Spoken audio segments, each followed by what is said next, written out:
Hey everyone, welcome to our MOOC this evening. This MOOC is Product Ownership with KFC. So backstage you have me, Aileen. I am a Coat for Skills brand ambassador. So if you have any questions about Coat for Skills or other upcoming classes and events, please put them in the YouTube chat and I'll try my best to reply during the session. So we're really excited to have the team joining us for this session today. We first have Chandi, who will be delivering the content. Chandi is a product manager at Faculty, a company that specializes in AI and machine learning. Previously, Chandi worked in consultancy, where she primarily did product management at a multinational FTSE 100 company. She studied modern languages at Bath University, but fully transitioned to the tech world after completing 2 Code for Skills courses. Later on, we'll be joined by our KFC team for the Q&A. So first, I'm going to have Chandi join us on the stream to say hello. Hi, Chandi. Good to have you here. Hey, thanks so much, Eileen. So great to be here. No problem. Really looking forward to your session. So ready for you to kick it off when you'd like. Nice, cool. Well, thank you everyone for joining. I thought I'd wish everybody a happy International Women's Day. It's really exciting to be presenting and to have this on the day of International Women's Day. So yeah, hope you're all having a good day, kind of celebrating your successes and just celebrating those of your peers as well. So yeah, this MOOC will be on product management / product ownership. You might have heard both of those terms, you might have not, but they can be the same, they can be different. It's very nuanced to the organization. And as Eileen said, we'll have KFC join us at the end where they'll talk more about specific roles within their organization and what product ownership is to them. Cool, so let us crack on. So this is just a bit of a schedule for what I'll be covering this evening. And we'll do a bit of an introduction to products as a whole. Then we'll talk more about the product manager role. I think it's gained a lot of popularity over the last couple of years specifically. And so it'll be good to talk through some of the skills and what the role actually looks like. Then we'll talk about the product team, who you might be working with, what the other roles in a product team typically are, and what the interaction looks like with the product manager. Then we'll talk through quite briefly through some product management frameworks. We'll go through a case study of what I personally consider to be good product development. And then we'll have a Q&A session. It can extend beyond 10 minutes. We'll see how things go. Nice. And just to say, spoiler, there'll be a live poll in a couple of slides' time. So hopefully you all will be excited to participate in some of that. So let's move on. I thought I'd start with something slightly not really a tech-specific slide. I just wanted to talk through what a product actually is. You know, we use a bunch of these things that you see on the screen in our day-to-day lives, and they all have one thing in common. They fulfill a user need. So a car fulfills the need of I need to get from A to B. Like, let's see, a kettle, I want to make a hot drink. I need to make a hot drink, so I need some hot water. They're all answering a need that different users might have. And it's important to say, like, not all of the products here will be used universally. They have different users and the users have different needs. So moving on to more specifically products in tech. So I've written here, products in tech are typically software which aim to serve specific customer needs. I'll use customer and user interchangeably throughout the presentation, but there are obviously some differences between the two, but for the sake of the presentation, I'll just use them interchangeably. So users have needs and wants, as I said in the previous slide. You might have a need to want to keep in contact with family and friends who don't live near you, or you have a need to share like photos with your friends, or you might have a need of wanting to listen to music anytime and anywhere. A product is something that would actually enable the delivery of that need. So you can imagine something like an Instagram would answer the need of wanting to stay in touch with people, wanting to share photos. It's a response to that need that a user would have. I'm not sure, but when I started working in product, I had some confusion around, what is a product and what is a service? So I've come up with a bit of an explanation. It might not be perfect. And if you're interested, there are a bunch of resources online which can help with this. But to me, a product in tech aims to serve a customer need. And a service is something that's kind of the end-to-end meeting of a customer need. So I know that's slightly jumbled. So let me go through a quick example. So let's go through Uber. Uber provides a service of connecting drivers with people who need a lift. The Uber app that we use to kind of call the Uber taxi is a product which enables this. So there's a difference between the service that Uber is providing and how they're providing it, which is through the product, the app. The product's enabling the delivery of the service. You can see a bunch of logos on the screen. They all offer services, but the actual app or the mobile app, web app, etc., that you're using to achieve the service, they're the products. I can go into this in some more detail if people want. Just feel free to drop questions in the chat. And as I said at the start, KFC will join towards the end to tell viewers more about products within KFC more specifically. So let's go on to the live poll. I'm hoping this works. So if you want to participate in this, I'd love to know what your favorite tech product is. If you just go to slido.com and you should see a little bar, and you can enter the number you see on the screen, and then we can see what people put. So I'll just give maybe around a minute for people to put some responses in, and we can view them here. There's a bit of a tester that Eileen and I were doing earlier.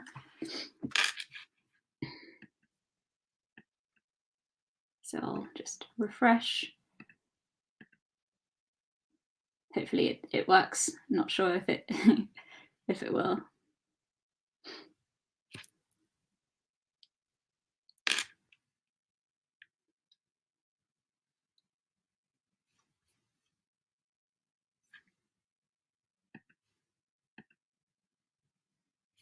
Nice. You can hopefully answer more than once if I've done the settings correctly.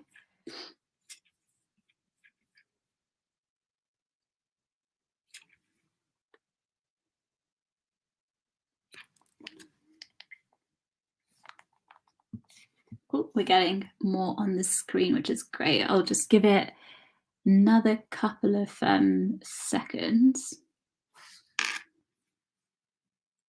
Think about, what do you use every day? What apps do you click on the most? Which ones do you think you probably couldn't live without?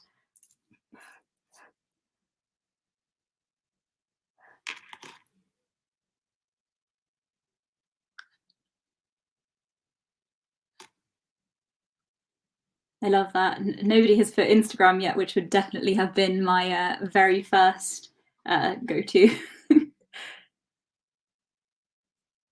Nice. So we can see here there's a mix of apps. So things like Google Maps, WhatsApp, Find My Friends is a really good one.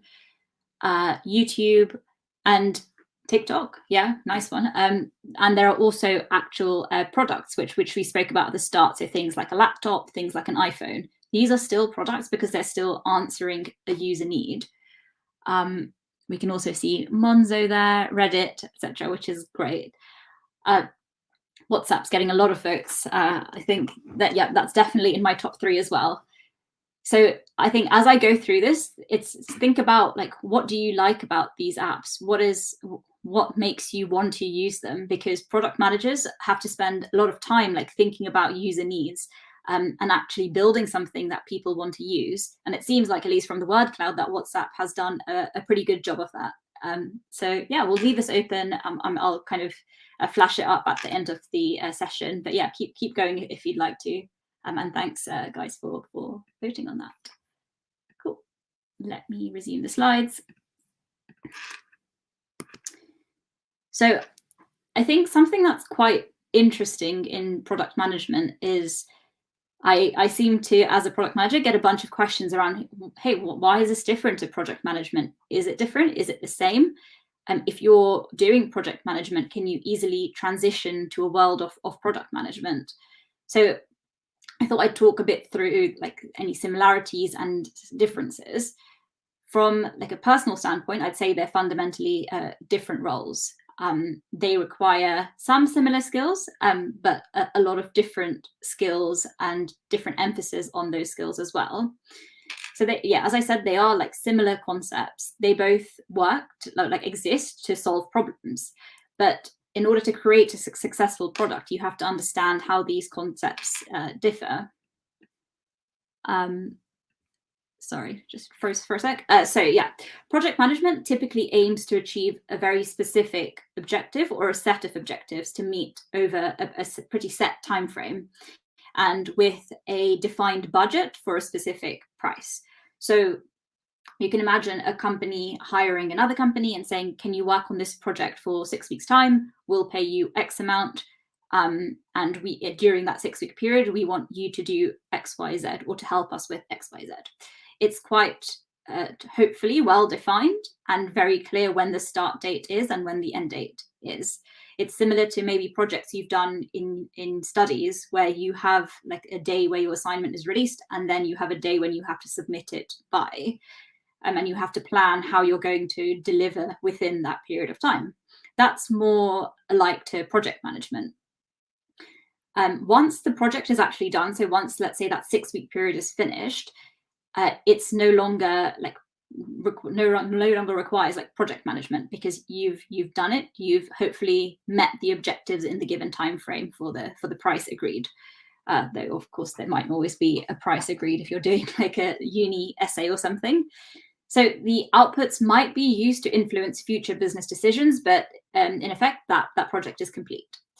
Product management, on the other hand, takes a slightly longer term view, and it focuses a lot on the customer / the user and the overall continued success of a product. There is a budget, at least when you start, that you'd expect to get some sort of recurring revenue or benefit for the product as you continue to meet user needs. So let's kind of think of, let's say, as I said before, Instagram's one of my most used apps. When Instagram was launched, like many years ago, it didn't have the functionality that it has now, right? Like you couldn't send like direct messages, you couldn't do live streams, you couldn't, I don't know, send pictures via messages even. So those are new features that have evolved over time. When Instagram launched, it could have kind of said, right, we've launched, we've got a couple of users, this is great, that's it, let's stop. But they didn't. They wanted continual success with the product, and they wanted to continue to meet user needs. And it's likely that in tech, user needs won't stay fixed. They'll evolve and they'll change, especially as like new products reach the market. Products start to compete with each other. So I've personally noticed that with some of the features that Instagram has released, there are similar ones which soon after appear on other social media sites. There's a lot of like competition because you want to keep up to date with what your users actually want. You want to keep them on the app or using your product for as long as possible. So I've kind of listed some of the like differences on this slide. I think I've gone through a couple of them, but let me just pick out a few of the ones I haven't. So I've written with product management, you have a long-lived feature team. You have a team that works on specific features or parts of the product over a long period of time. And you can imagine, I'm not sure if this is how it's done at Instagram, I don't work there, but you could have a team that works on messaging or works on likes or works on like reels. Whereas in the project management side of things, you'd have a short-term project team for that defined period of time. Of course, if you end up doing like a second version of the project, the same team might be best positioned to work on that. But the project team is live for as long as the project is running and will stop being the team at the end date. So another thing I've put is iterative planning versus upfront planning. Iterative planning in product management means being quite reactive to users' needs. So you do like a lot of user research when you're a product manager, and you have to change or you have to update your plans as you go and as you learn more about your users. With project management, it's more upfront planning, because you're given the objectives, you have the scope, and you say, cool, in order to achieve this, this is what the plan's going to be. And another one, well, that kind of also ties in with the evolving customer needs. As I said, like customer needs change. They can go from like one end to the other. It's just important to stay in touch with your customers and your users as well. And lastly, I think it's quite important to call this out, but in product management, investment delivers like KPIs, which are key performance indicators. So what makes a product successful? You have key metrics and indicators that you try to meet. So let's say like I want to have X number of users over the next 30 days. That's an example of a performance indicator. Whereas in a project, you probably wouldn't have something like that. You would say, here's the scope. I want to have done this, this, and this. And at the end of the project, you would say, have I done this? Yes or no? And kind of go from there. So hopefully that gives you a bit of light into the differences. As I said, like there are similarities and there are transferable skills that you can use across both, but the day-to-day will probably be slightly different. So I wanted to talk a bit about, sorry, let me go to the next slide, the skills required as a product manager. But before I do that, I want to talk a bit about this diagram on the left-hand side. Product management sits in the middle of a company. You aren't isolated to just interacting with one area of the business. You typically have to interact with like the technology team, so engineers, UX designers, etc. But you also have to equally interact with the business. So let's say like the CEO will say, I want the company to make like X amount of revenue from the product that we're building. I want to see like returns on that product.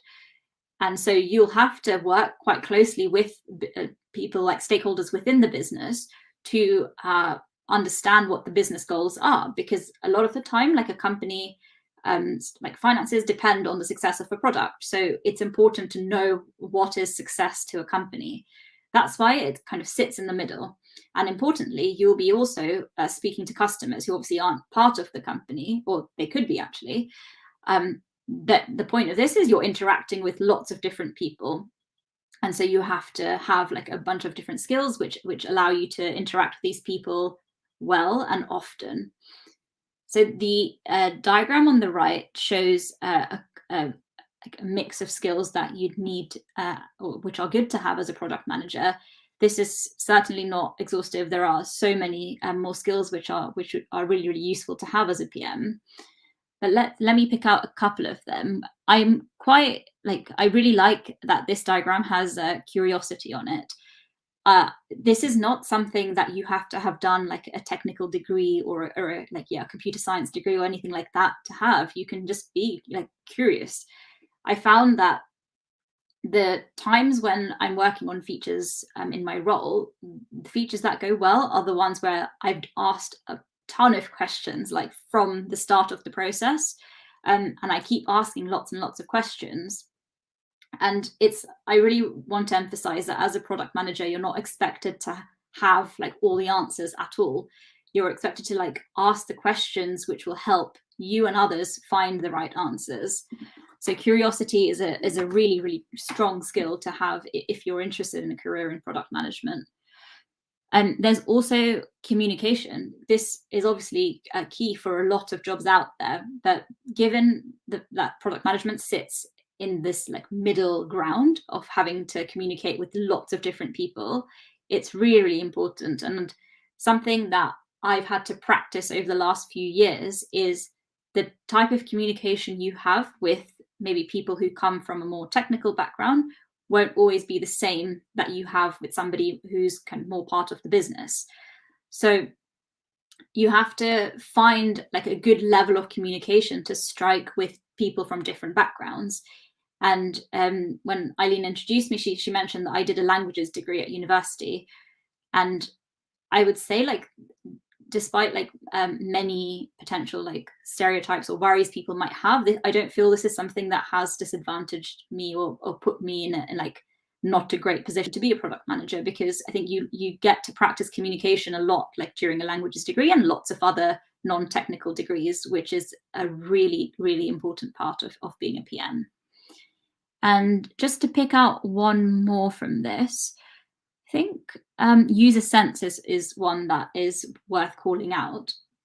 When you're a product manager, it's important to say you're not necessarily managing like a team, right? You're managing the product, and you're meant to represent the views of the users. So a PM's job, I'll talk more about in just a sec, involves a lot of like going out there, speaking to users, speaking to people who you want to be your users, and understanding, you know, what problems are they currently facing, what pain points do they have, what would make their life a lot better. And that's not to say you should never ask a user, what do you want me to build? But understanding their problems is really important. And as a product manager, you'll be going out there to talk to these people.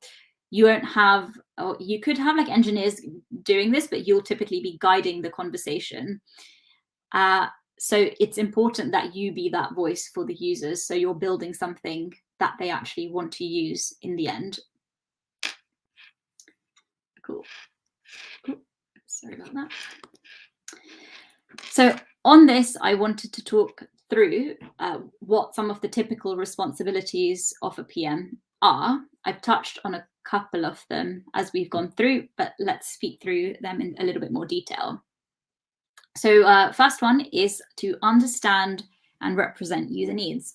As I said, like the user is the most important person. Without the user, your product won't be successful. And it's important to talk to many users, like as many as you can. It can be like time consuming, but it's just worth it in the end to hear as many of you as possible. Something I've learned like during doing the product manager role is it's best to not go in with any assumptions.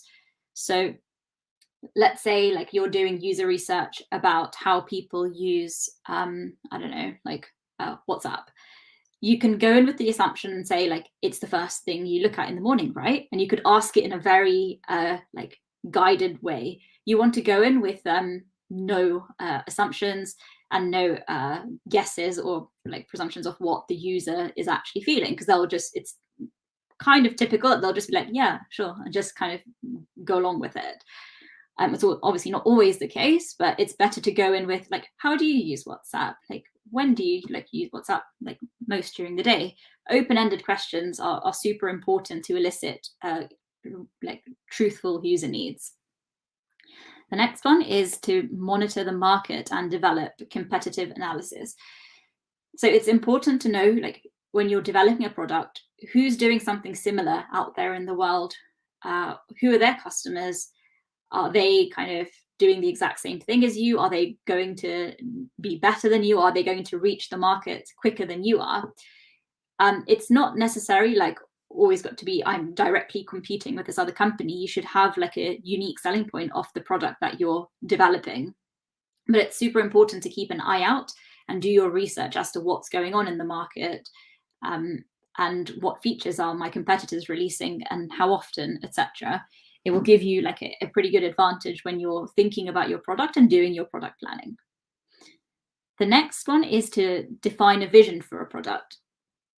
It can be dangerous to start building a product without defining a vision. A vision is something that should exist for like the lifetime or for as long as possible for a product. What are you trying to achieve with this product? Whose life are you trying to make better with this product? What are they going to achieve? I actually find it quite hard to write vision statements which encapsulate like answers to all of these questions, but once you have it, it can be like the guiding point for a lot of decisions that you make day to day in developing the product. Next, you have aligning stakeholders around this vision. So you have your vision, and as a product manager, you should very much feel empowered of owning that vision and sharing and communicating that vision. You will get people who might not agree. They might have a totally different perspective. And sometimes it can be good to have like a team discussion and come to the right answer. But always remember, like, you're the person in the room who's representing the views of the user. So hopefully you'll have a good idea of what that vision should be. And you can then hopefully get your stakeholders on board with that as well. The next thing is around prioritizing product features and capabilities. So this is really, really important, and it's really hard actually to prioritize features, because it's common that, like, I'll have a list of features and I'll say, like, let's just build everything, it will be great. But you have to think that you can't, because if you do that, it can just you might not deliver anything if you're focusing on everything. You have to have good focus, and you have to be at times quite cutthroat with your prioritization.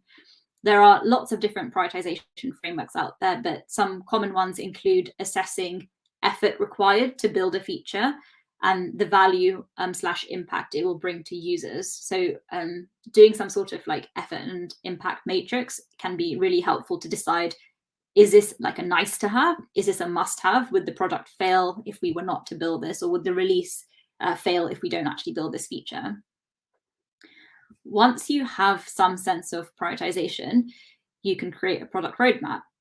The product roadmap can be, I'll talk about it more later on in the presentation, but it can be short term, like this is what we're planning to do for the next 2 weeks, next month. But it's great to have something slightly longer term if you think you're in a position to have that longer term roadmap. This is helpful because it helps guide like decisions. It keeps you on track, and it helps you not just spend ages and ages just making one small feature a lot better if that's not actually what users want. Obviously, if you're creating a long-term roadmap, you should make sure you're doing regular user research sessions to make sure you're still staying aware of what users actually want. Next point is around measuring product success. So as I said, like an example of a metric you might measure is how many users have used my app over the last month. Or you could be one level deeper and say, we've rolled out this new feature. I want to know how many clicks it gets over the next 2 weeks. It can be whatever you think will help you truthfully assess the success of your product. I mean, I don't know if many people do this, but I think when I started, I'd fall into the trap of like, what's something that's just like easy to measure and like will basically validate the assumptions I had about product success. That's not, it's not a good trap to fall into, because it's like, it's basically you thinking about the things that you think define product success, but think about what success is to your users and then base your metrics on that instead. And lastly, empower independent decision-making and nurture cross-functional teams. So this goes back to the product manager isn't necessarily a team manager. You can help keep things together and help keep the team aligned and keep the team motivation up, but it's not like a product manager's job to manage people. You want to empower like engineers and designers and people in your team to come to answers themselves, and you want to give them the information and context that they need to come to those answers. And building this empowered culture within a product team will like most likely lead to greater success in product build. Cool. So next slide is about what does a typical day look like? I get a couple of questions when I did a similar MOOC a few months ago around like, what do you actually do all day? Which is a fair question. So typically my day starts with a stand-up. I don't know if people on the call have done stand-ups before, but if you haven't, it's just a chance to check in the morning, to have to understand what people did yesterday, what their plans are today, and if they've got any blockers that others in the team can help with. It's meant to be a pretty quick check-in. That's the typical structure of a stand-up. You could use like some time after the stand-up to do more detailed problem solving if a blocker does come up in stand-up. But again, that's up to the team, and not everybody would need to be involved in that conversation. So in like my stand-ups, we spend around 15 minutes doing the typical stand-up, and then engineers stay on the line to talk about more technical implementation details, or if they need support from one another. Next, this is just an example, but like talking about weekly priorities with the technical leads. So in a product development team, I'll talk more about this in a sec, but you will have different roles, and you will have or typically have more senior engineers who help kind of keep things ticking along. I tend to have like weekly planning sessions with them, just so I understand and I can ask and have the forum to ask questions about like the technical implementation details. Understanding, like, I don't need to know every single detail, and I don't need to understand it, but I want to, at a high level, know like these are the priorities for next week, and these are why they are the priorities for next week. So next is customer research or user research. I would say like you should spend a couple of hours a week speaking to customers and users, and yeah, every single week if you can. And customer research is just speaking about either like what pain points are the customers facing, or if you have something you want to test, you might do some like more like testing. If you have a feature and you want to share screen, and you say like, what would you click on? How long would you spend? Like just observing the user test out your product is really useful to do if you have something to share. But lunch, of course, make time for lunch and breaks during the day. And then a coffee. So this kind of hits on the communication part I spoke about a few slides ago. It's really important to, keep the team like culture and team vibes like going in your product development team, because you want everybody to, enjoy working on the product that you're working on. So I try to do like just informal coffee chats with people, even virtually. They seem to be just as good. Obviously not great if you're not able to go and buy a nice cup of coffee, but yeah, it's nice to stay in touch with people in your team and to make time for these things. Then I've put a user research session and remember to record. So of course, like during COVID, a lot of this was done, well, everything was done virtually, and there were a lot of video calls. And I found it very useful to just record the session, assuming you've got consent from the person who you're doing this session with. Because whilst you're asking them questions, you might forget something, you might miss a small detail. And if they have their video on, you can also see slight reactions where they're like, or things like this. They're really, really important and really insightful when it comes to articulating to the team, this is what I found when I was doing my user research. Then, like as a product manager, if you're, I don't know, in larger companies, but in smaller companies, like for example, where I work, we do a lot of like interviewing if somebody's about to join the product team. And this is important because you want somebody who will fit in with the team, who will bring like similar values or interesting ideas to the team. So some of my time during the week is spent doing interviewing. And lastly, I block out a bunch of time to do some focus work.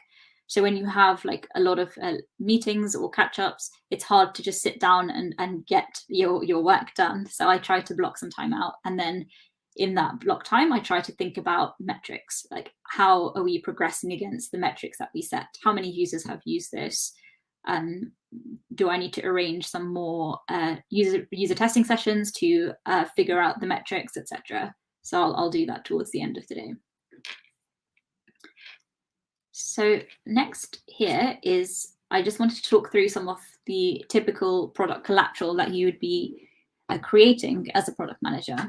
So I spoke about the roadmap, and as I said, like roadmap can be to a timeline that you deem best. So it could be like, this is the plan for the next month, this is the plan for the next year, or in this example, this is the plan for the next 6 months. A roadmap shouldn't contain like lines and lines and lines of detail. It should contain quite high level information. So I found this one online, which I quite liked, because it has quite specific like features. So like in March, we want to work on the next round of security, so security 2.0. It's quite high level, but you get a sense for, okay, it's going to take a month and then we're going to move on to doing this. And like the roadmap can change, like urgent stuff can come up, things can change. You have to be quite flexible and like willing to iterate as a product manager. I would say it's a challenge to set a roadmap for 1 year and it will go perfectly to plan. Like things will always come up and you just have to figure out the best way to respond or react to those things. the next piece of collateral, which you might have heard about, is this product backlog, this elusive backlog.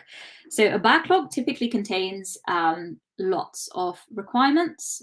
So that can be, like we need to improve the security on this feature needs to improve, or we need to add the ability to pay with PayPal or something like that. These are very random examples, but the product backlog will contain requirements.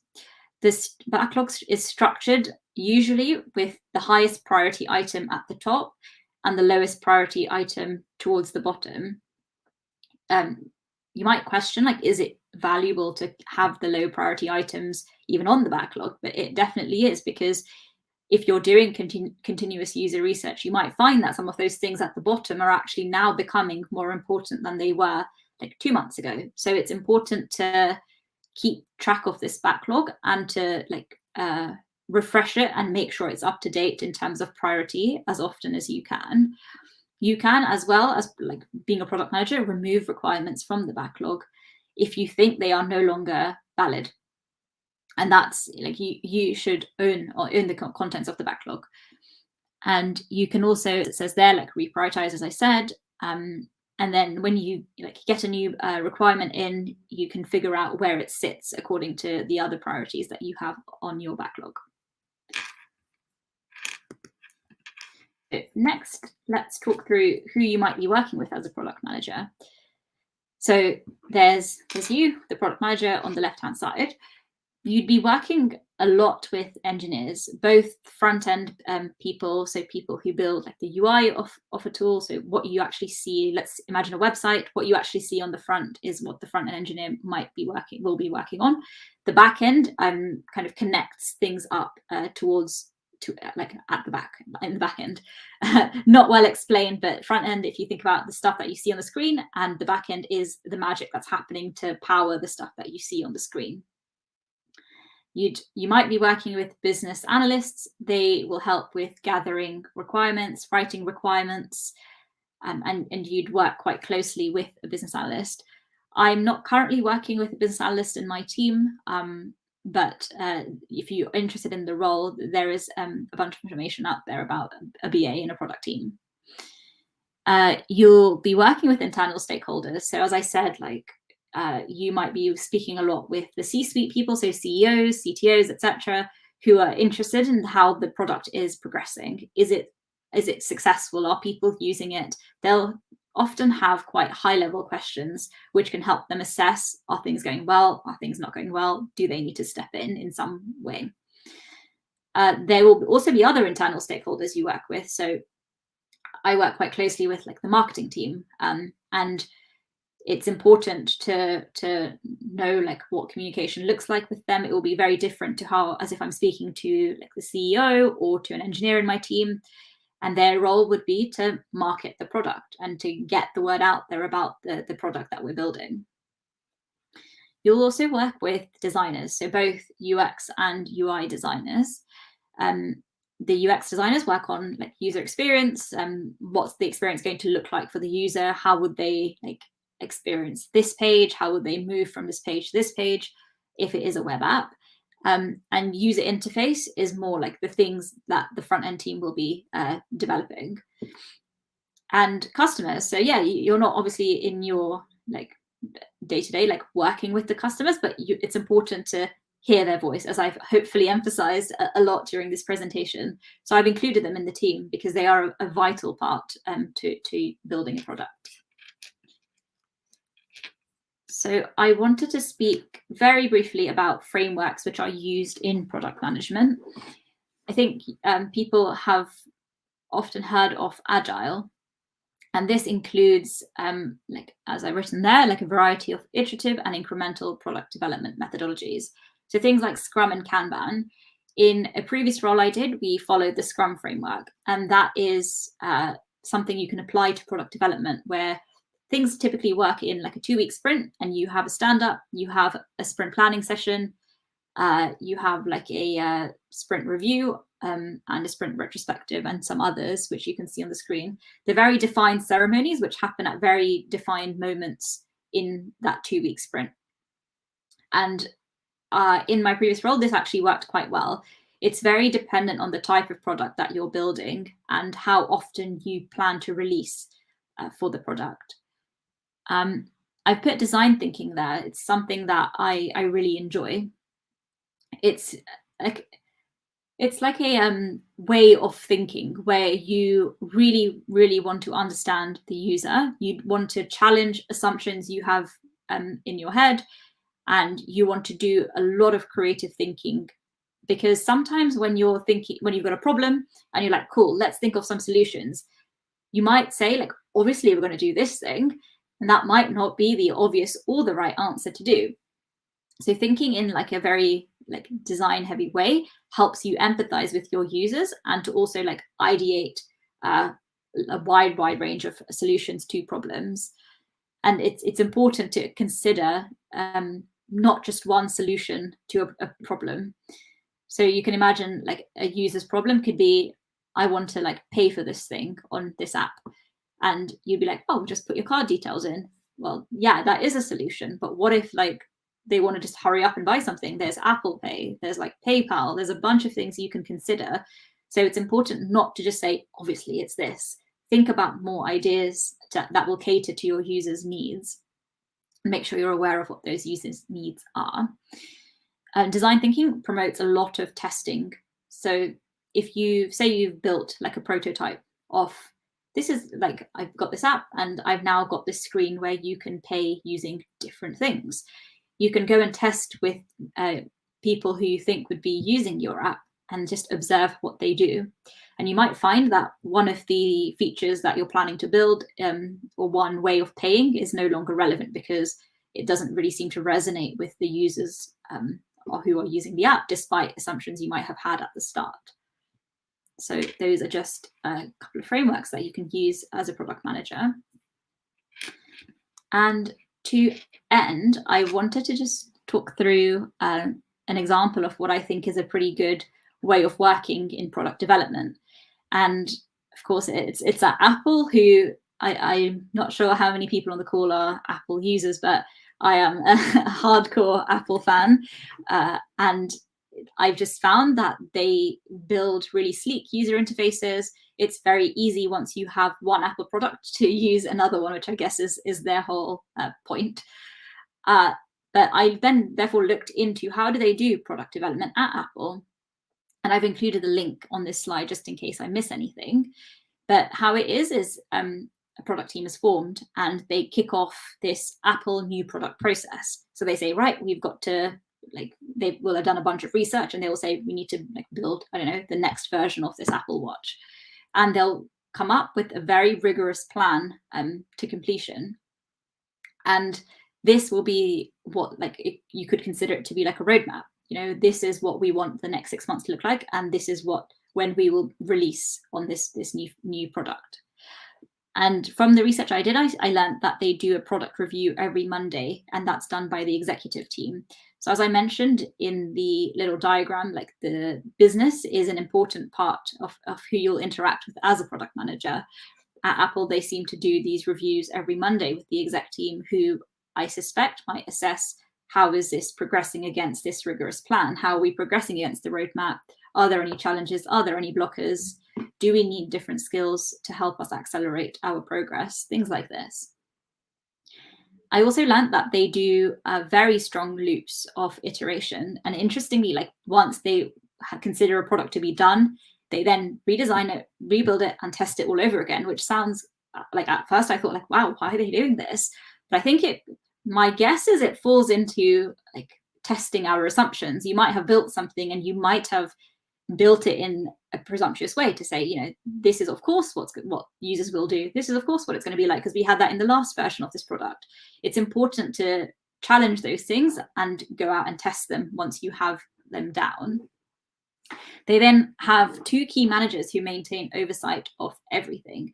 So when you're in a product team, you can, like, especially if you're at a company like Apple, there's so many moving parts, there's so many different teams, and you could have like tens and hundreds of designers, tens and hundreds of engineers.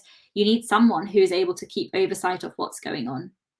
So they have 2 key managers, and then they have the product launch. And I don't know if you guys have seen some of the launches that they do, but there's a lot of like hype and a lot of marketing that's done to excite people that, hey, the next product launch is coming, make sure you're there, things like this. So yeah, I thought that was quite interesting, and you can read more on the link. And oops, lastly, I have just some like good recommendations for books that I found, and websites actually, which I found have been quite helpful over the last couple of years in my role as a product manager. I would especially recommend, I guess, like the first one, Inspired. It's been really, really useful in like my day-to-day as a product manager, and it's a good place to start if you're new to the product management world. I will at the end of this session, I'll paste the links from the slides, and so you can click on the various links I've embedded in this as well, and you can read more about these. Cool, I think that is everything. Yeah, so we'll do the Q&A now, but if you have any questions or you want to learn a bit more, feel free to message me on LinkedIn. My name is Chandni Palan on LinkedIn. But yeah, thank you. Thanks so much, Chandi, for the session. I think that was really good. I'm just going to introduce our team from KFC, and then we can start the Q&A. We've got quite a few good questions in the chat, so I'm really excited to bring them to all of you. So first we have Ben Richards. He's a lead Scrum Master at KFC who has a passion within the digital technology space with over 10 years of experience ranging from startups, medium and enterprise level businesses. Ben is currently acting interim product owner for the payment and fulfillment value stream across the digital technology program.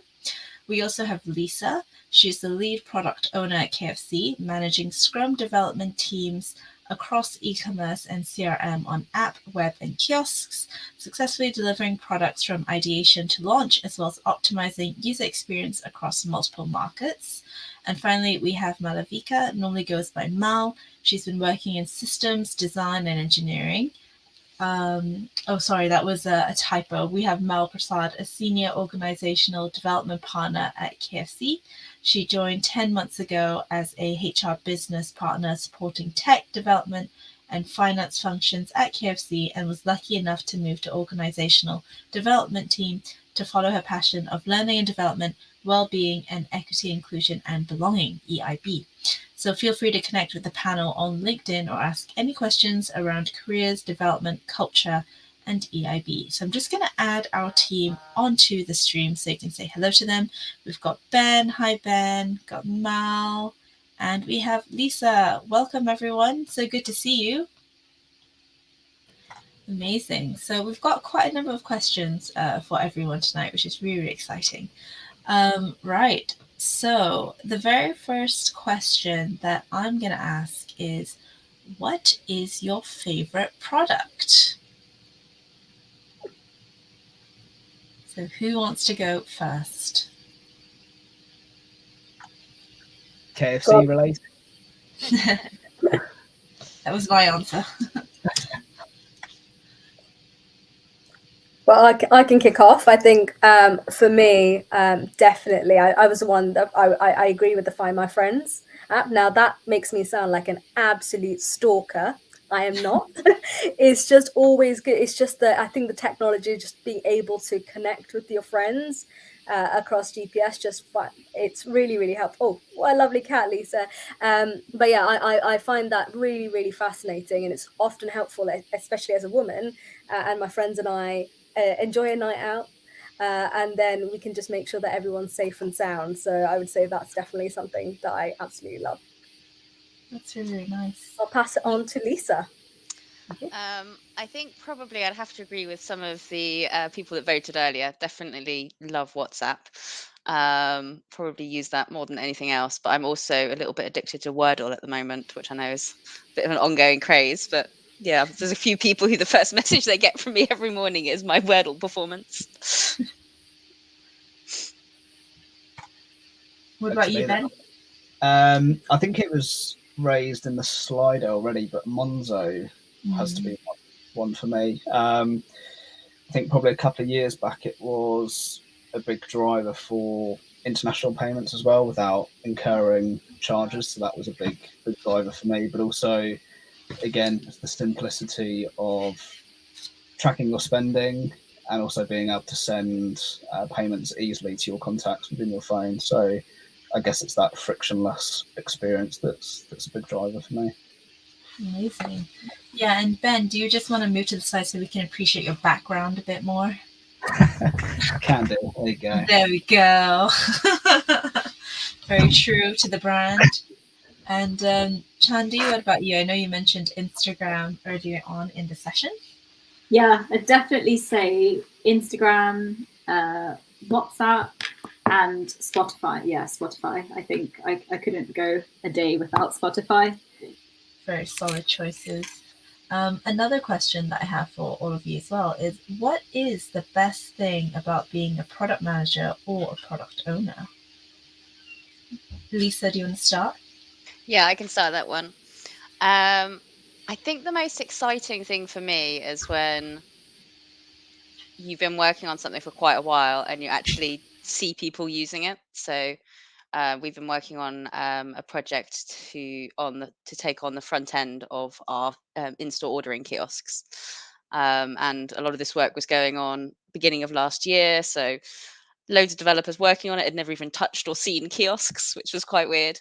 And then the first time we actually went into store and were able to actually touch it and then see other customers using it, there was a real buzz about it. Kind of like, we did that. It's yeah, I definitely like doing that. And I think the other thing is solving problems. I love solving problems. So yeah, when you get presented with a challenge and you're not quite sure how you're going to do it, and then you've got an amazing team of designers and developers, and you can kind of all put your heads together and kind of figure out how you're going to tackle it. And then when you come up with something that you think is going to be the right way forward, and yeah, that's the real buzz as well. Very cool. Anyone else want to add on to that? I think the only thing that I would add is, as a continuation, would be the team seeing the fruits of their labour. Again, hearing from the customer in terms of the value delivered and how it makes their life easier or, again, frictionless. For me, again, that's kind of a big driver, that they get that gratification from what they've delivered and what they've been working towards. Very, very cool.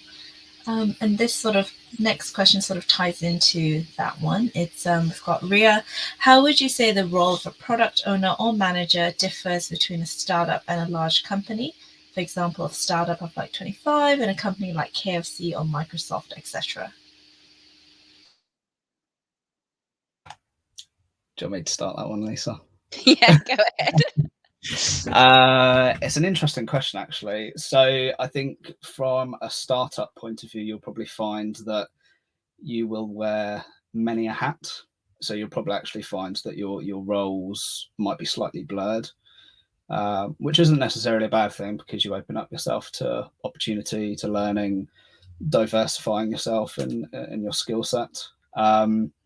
I think as you probably start to grow, especially medium and then up to the larger scale enterprise side of things, you'll probably start to see a bit more, rigor's not the right word. I don't really like the word, to be honest, but you'll probably find it a bit more defined in terms of the roles and the structure that's in place. And probably once you start to get into the 500 plus employee range, or maybe even a bit below, you'll start to see some form of scaling framework embedded within the business. So you'll start to have business owners, experience owners, product managers. So yeah, hopefully that helps.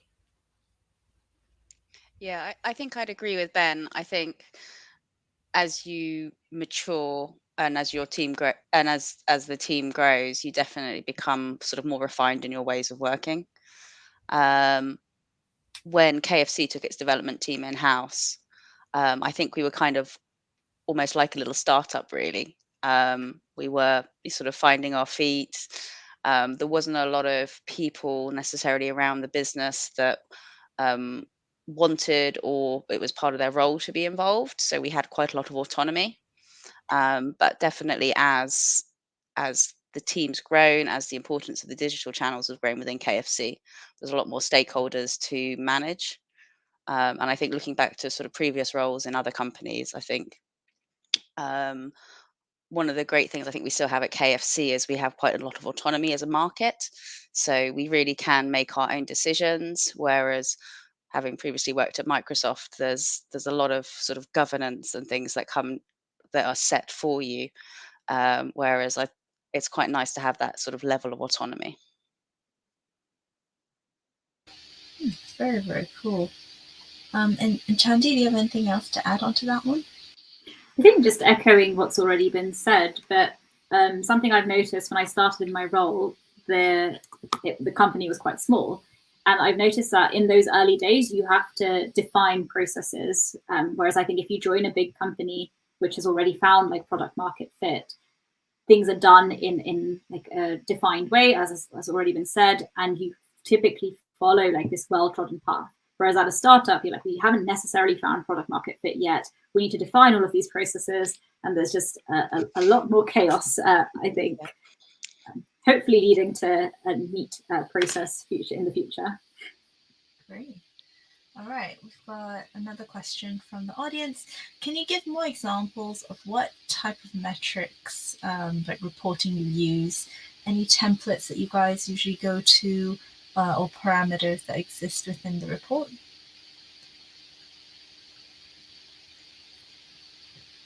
I think it depends what you're trying to measure. I think it was touched on earlier around one of the key things that a product owner will do is prioritize the backlog and prioritize new features that are coming in. We quite often use sort of Moscow prioritization, so must do, could do, should do. And that's quite helpful with stakeholders who often want a very long list of things in a feature set for launch, but also want that launch in a very short period of time to really help get to the kind of the really crucial things that need to be there for both the business, but as well as the customers. Really cool. We've got another question of what is it like working for KFC?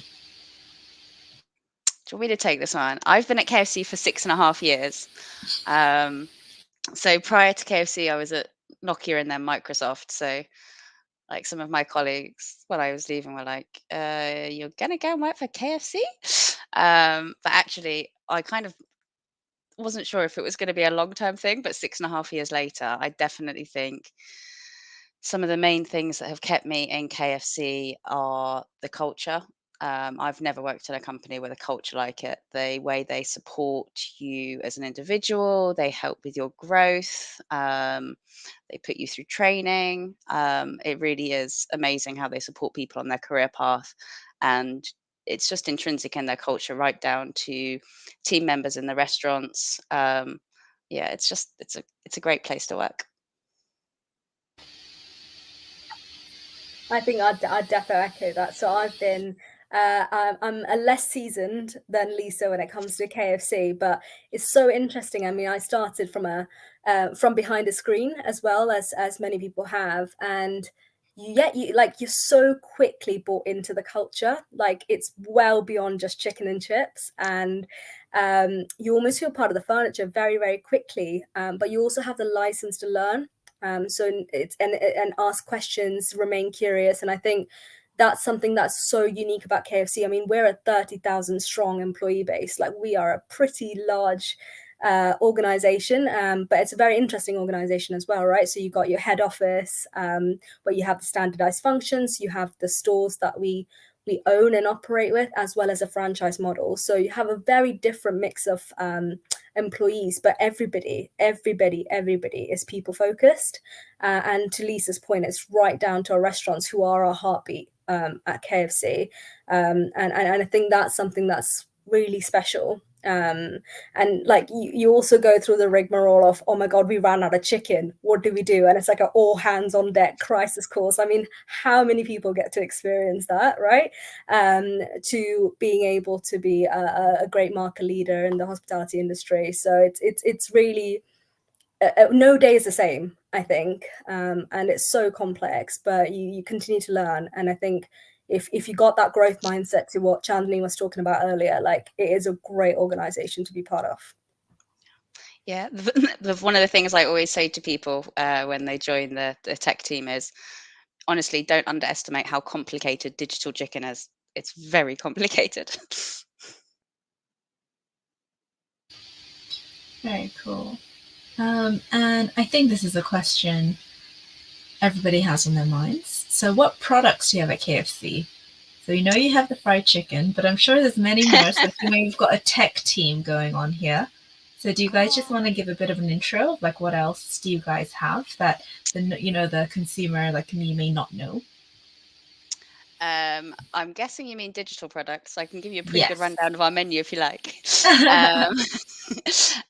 So we have the KFC app, which launched about 6 years ago, which was initially a loyalty app, and is now also an e-commerce app. So you can use the app to pre-order and collect your chicken from your local restaurant. We also have collect available on the web. And we are currently rolling out the new experience across kiosk. And then from a more of a services perspective, we also provide all of the aggregators, so Just Eat, Deliveroo, and Uber Eats. Our team provides them with the menus, and then when a customer places an order on any of their apps or websites, those orders get injected through our digital platform into the stores. I don't know if I've forgotten anything, Ben.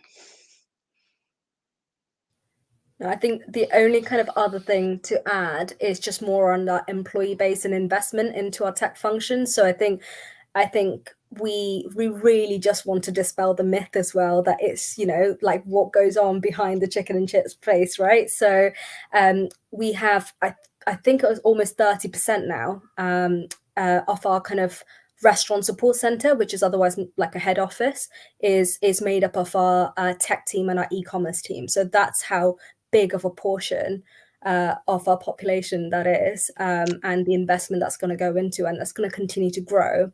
Now, what we want more of is just that diversity of thought and more people trying to get onto tech, and that's exactly why we've kind of gone and started with the MOOC, and just to get more people sparking their interest and coming on board as well.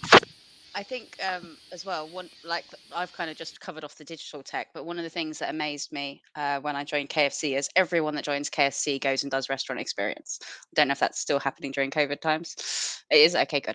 But yeah, you go and spend a minimum of 2 weeks in a restaurant being a team member doing all those roles. So then when you become a product owner and you're thinking of doing something, you can actually think about, well, how is this going to impact people, the people that are trying to sell the chicken ultimately? Like, is this going to make their lives easier? Is it going to make it harder?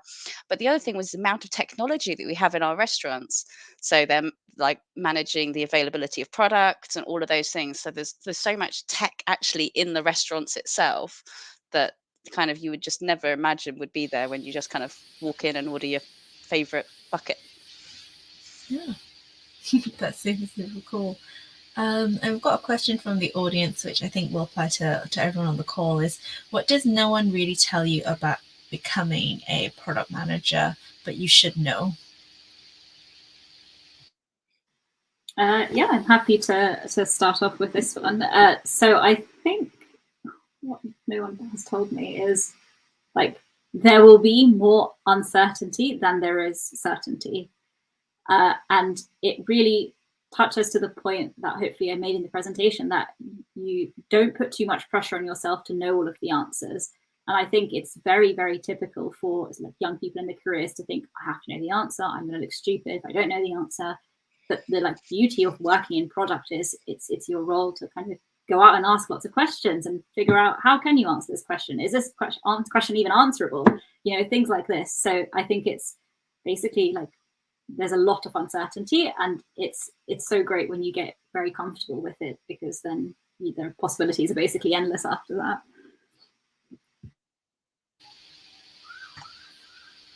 I think as a build to that as well, especially from a KFC standpoint, we have a fail-free and blameless culture as well. So hopefully you have the right environment around you to learn from those opportunities. I think from myself, having seen people in the position, and also as an interim PO, there's probably quite a simple saying to take away with you, which is that you can't please everyone all of the time. You're there to manage expectations and ultimately drive the business and stakeholders towards an aligned roadmap, vision, path, whatever it might be. So yeah, don't put too much pressure on yourself.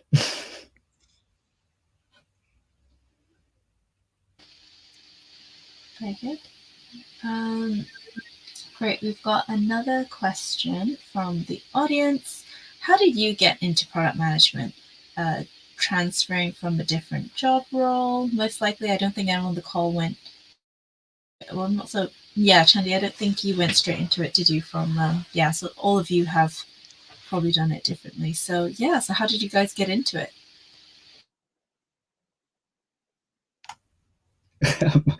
He's going first. My background is very complicated, but I don't mind breaking the ice. I guess it all started when I originally got into digital, and that was via the route of buying and merchandising. And kind of off the back of that, there was an element of coordination, management, project management, ultimately in terms of scheduling and getting things available for maybe wider marketing and PR launches. And I guess off the back of that, that's how I then fell into the trap of project management. So more, waterfall, Prince 2, style of delivery. And then magically, Agile came to the forefront of the world, and everyone was jumping on the bandwagon. And I guess at that point, I had the opportunity to train as a Scrum Master, and it's all about iterative delivery. And it probably comes back to that original question that we had.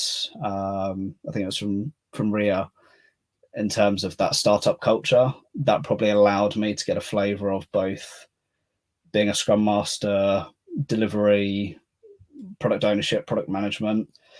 And yeah, I'm only playing an interim role.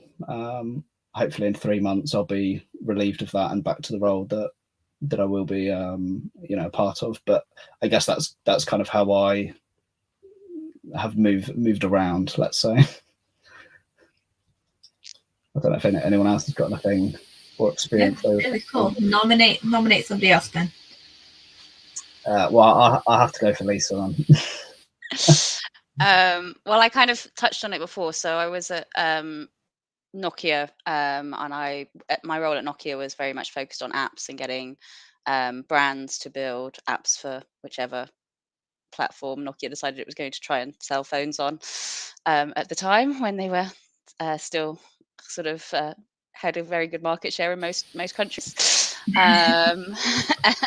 And I decided to leave after their acquisition of Microsoft acquired Nokia, and having worked with brands for so long, I kind of decided I wanted to go and work on the brand side.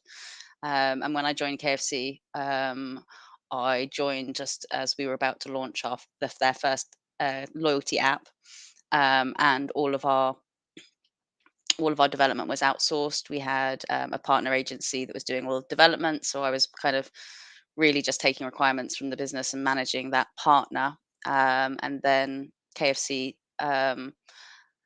decided to bring their development team in-house, and put me through my product owner training, which was kind of scary, particularly because it was kind of like I came back from maternity leave and my job was completely changing, and I had to try and use my brain and pass product owner exams. But actually, it's been amazing. It's really kind of it's such a better way of working, and it's so nice to really have sort of some ownership over what you're doing, and being able to have like direct conversations with the developers, rather than having a conversation with a sort of where everything used to be outsourced, you'd have a conversation with your account manager, and then they might come back with an answer in like 3 or 4 days time. You really kind of know what's going on in your product, and you really can kind of get into the detail, and help kind of drive that product forward and make it better for the business and better for customers.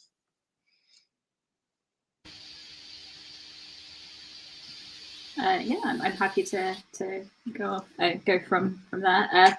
So like others, I didn't kind of graduate and go straight into product management. Like truthfully, I didn't even know what it was when I graduated. So I did a languages degree, and I wasn't too sure what I actually wanted to do with my career. So I spent a year after graduation just exploring different things. I also did project management at like a marketing company for a couple of months. I thought I had a couple of transferable skills from my uni days, which I could potentially use in this short-term role. I then did something totally different, tried out investment banking for a bit, which I thought, let me see what it's like. Let me see what all the hype's about. And then very quickly decided to not pursue a career in that. And then actually spent some time, which I think was super valuable, to pause and think about what have I actually liked doing with these two roles? What did I like doing at university? What do I think I'm not so good at, which I want to get good at? And then I settled on a career at that time in consultancy. I started working for a small company, which also was a pretty proactive decision. I learned from my experience that I didn't want to work at a massive company at that point in time. And I wanted to start off at a smallish place. And the first project I was staffed on, and actually the project I was on for most of my time there, was working at, it was called Thomson Reuters at the time. Now you can think of it as like the London Stock Exchange Group, but it was working with a development team. And I was very, very hesitant to do this role. I was like, nope, I don't come from a tech background. No. Well, obviously, as a person in the grad scheme, this wasn't necessarily like my decision to make, right? I had to basically do it, and I had to just suck it up and do it. And as you can imagine, like it's a fairy tale. The time went on, and I absolutely grew to love what I was doing. That's when I did a bunch of Code First Girls courses in front-end development, Python, and then after that, I knew I wanted to focus in product and in tech, which is how I ended up at faculty, where I am a product manager now. Sorry, very long-winded answer. That's super, super cool. Yeah, thanks so much for sharing. Next one. So what do you think are some of the biggest myths about working in the tech industry? Mal, or Lisa, sorry. I was going to say, everyone always thinks I can fix their laptop. I'm like the last person you should let fix your laptop. I think that they're myths that people tend to have. Like if you say you work in a tech team, they're like, oh, do you know how to do? No, I really don't.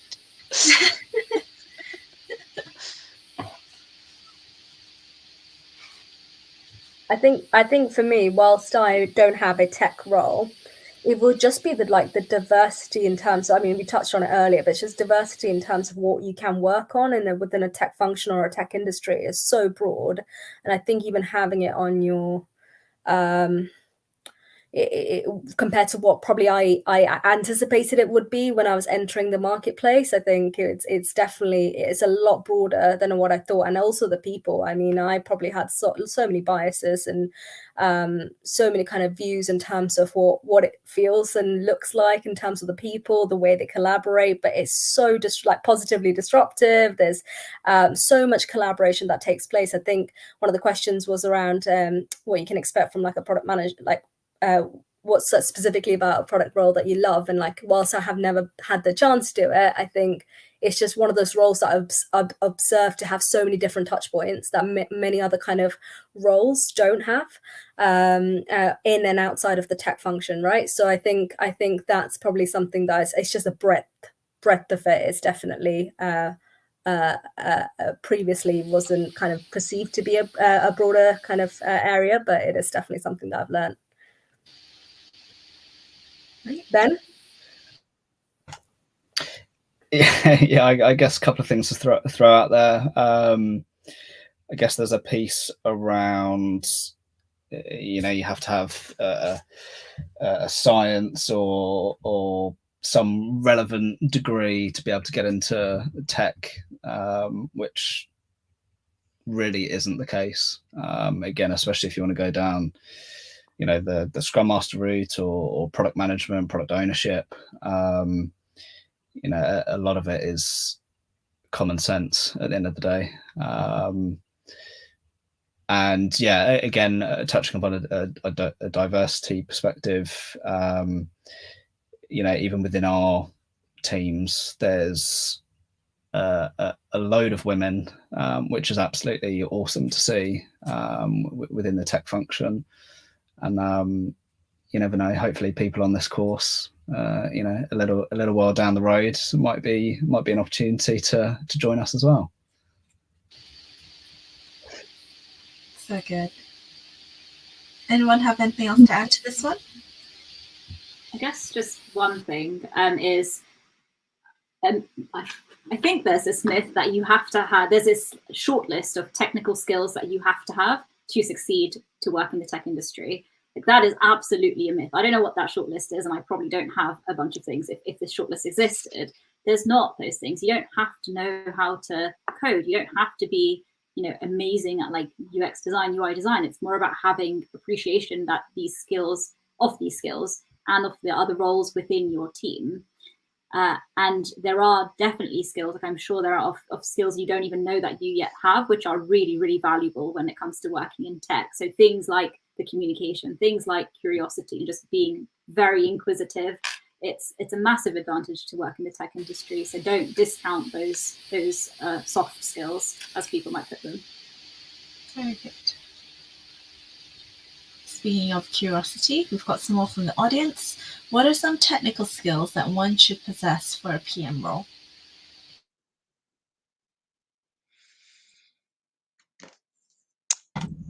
I don't know that you necessarily. So I can't code. Like, I did some HTML website when I was at uni, which was a very long time ago.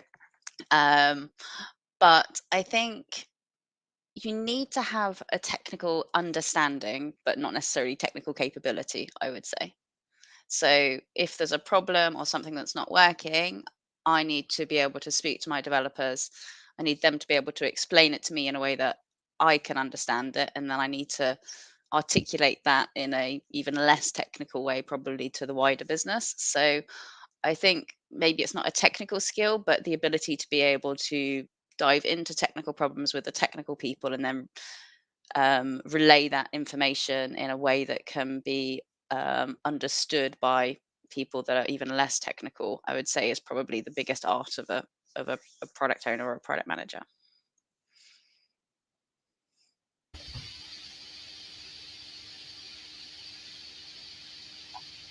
Very good. Yeah. I would agree. Sorry, just very quickly on that point. And at least I think you touched upon it before, but I guess really it's around problem solving and curiosity.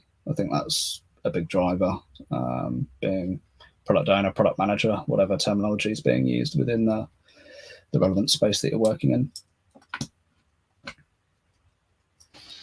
Excellent. We've got another question from Ria. Are there training kind of roles such as junior PM or PM assistant, for example? And are these necessary if switching careers? Are these more suited to new grads, or are they fine for career switchers?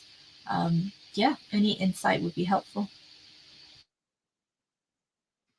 So I mean, oh, go on. Oh, cool. So I'm totally honest. Like, I'm not familiar with like a typical product management grad scheme. I'm sure there might be some out there, and it's worth doing research and asking people within your network. There are, I know, like schemes available for people who are fairly new to the career path. So I think Google does one where your title is something like associate product manager. So there are definitely training kind of roles, as you put your question out there. I think if you are already quite advanced in your career, that's not as a PM, don't think you have to like start as an associate PM or as a junior PM. There are, again, as we've said like many times, like a lot of skills you would have acquired during doing those other roles for which you could start kind of midway in your product management career. But I would say like it's worth doing some research around these things. I definitely agree with what Chandni said. I think in terms of like entry level roles, I think they exist in across all areas, and especially within KFC as well. From a tech function perspective, we have people moving across different functions, from different verticals within our tech function to more technical roles, or that they wouldn't have otherwise kind of touched on. So absolutely that exists, but in terms of the point that we definitely want to kind of highlight is those skills, that mindset, as well as experience and background. It doesn't, whilst not needing to be technical, it doesn't mean that you need to be retraining from the start and do an entry level roles. It's absolutely going to have ability for you to have a squiggly career and laterally move as well. So and that's something I think is part of our recruitment process. When we look at it, it's all more so what's the transferable skills than what are the kind of requirements from a technical aspect, or what products have you managed before when we're looking at hiring.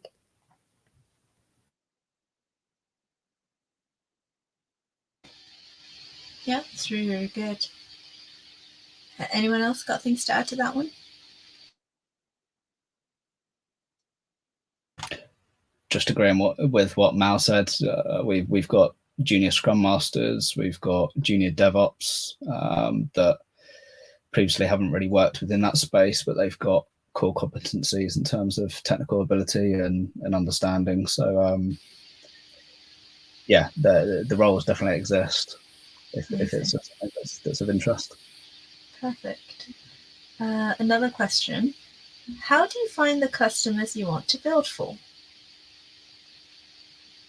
They're in our restaurants. Actually, no, that's not true. Some of them are sat at home ordering KFC on their phones. I'm not quite sure. I guess it's more like on like, how do you go, how do you contact them? How do you try and understand what they're looking for, figuring out how you build the right features that will definitely, work well with them? Like how do you approach that? So I think if you've already got a live product, there's quite a lot of tools out there that you can use to gather customer feedback. So we've used Usabilla, which you can implement into an app or a web, and you can trigger it at certain points. So if you wanted to find out about a specific thing that a customer had just done, then you could ask very targeted questions about that. If you wanted sort of more general information and feedback after they'd placed their first order, you could ask them a lot more generic questions. So there's lots of tools out there to help you gather feedback from customers.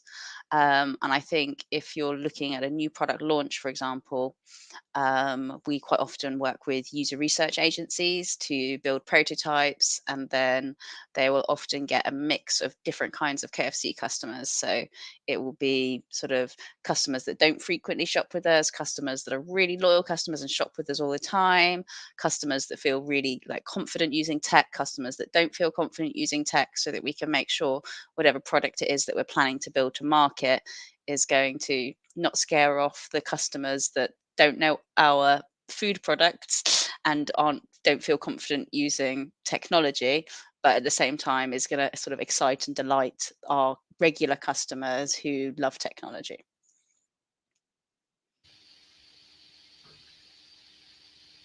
Yeah, that's really, really cool. I can imagine. I don't know if you guys just go into your restaurant and just like, who wants to sign up to test our product? Who wants to sign up to join our focus group or anything like that? That's super, super cool. It is great fun watching people using stuff and saying, "Oh, why are they doing that?" That's so funny. And yeah, final question of the evening is, what's the most important thing that each of you want our audience to take away from today? Mal, we'll start with you. Thank you, Ali. Great question. I think it's. I just want to reiterate everything that the panel have said. It's, you don't have to be from a specific background, specific demographic, specific experience to get into tech. It's for all, not the few. And I think it's more just like keeping that kind of open mind and asking questions, connecting with people just to understand their career path is just really important.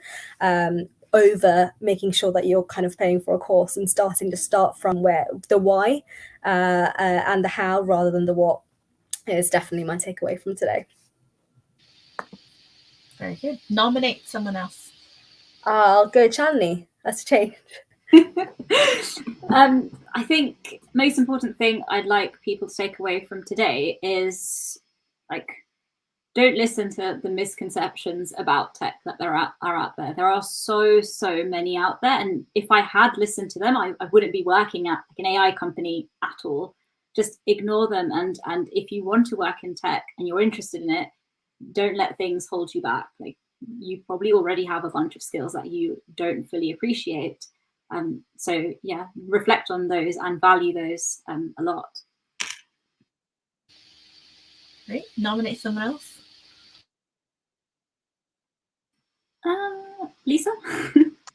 I think the most important thing to take away is that there's probably never like been a better time to join tech. Like, everything is becoming, like, for a long time things were very marketing led, and marketing is still massively important, but tech is underpinning everything.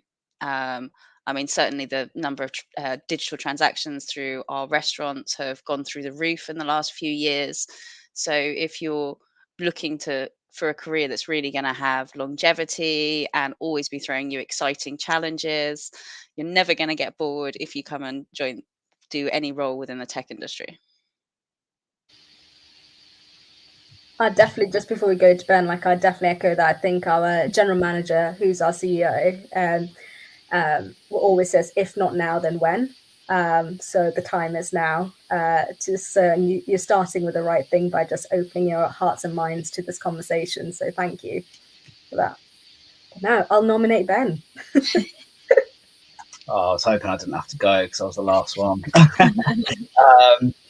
I think, yeah, just a continuation of that, really. You know, every day is a learning day. And I guess as you go through this program or the relevant courses, if you find that, I don't know, an aspect of coding or programming isn't for you, you would have built up an element of diversity and skill set that you can add to your, to your background ultimately. And again, we've touched upon, floating or merging into different roles. There's so much opportunity within this space. So yeah, if there's an opportunity, get your foot in the door and make the most of it. Yeah, that is so good. Thank you all so much for your time tonight. Really appreciate you guys, coming online and then delivering the session and answering all the questions our audience has. And thank you, audience, as well, for joining us. Really happy to have you here.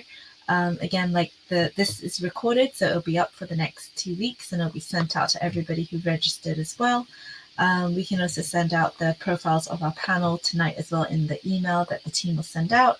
So feel free to contact them if you'd like to ask any further questions.